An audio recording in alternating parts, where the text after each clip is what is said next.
Hello guys, welcome back. In this video I'll show you how to replace thumbsticks on the RAZER Raiju V3 Pro.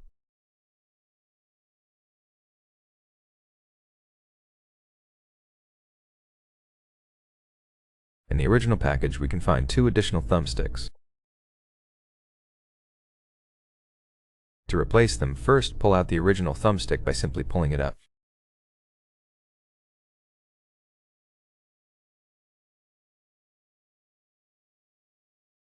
Each of the additional thumbsticks has a little arrow on the bottom.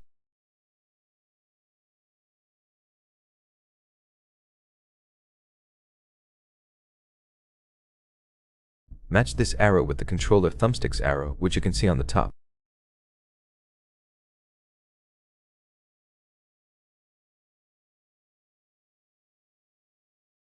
Place it with the arrow facing downwards.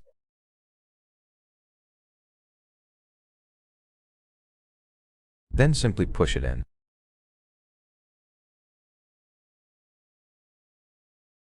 And it's done. Same with the second thumbstick.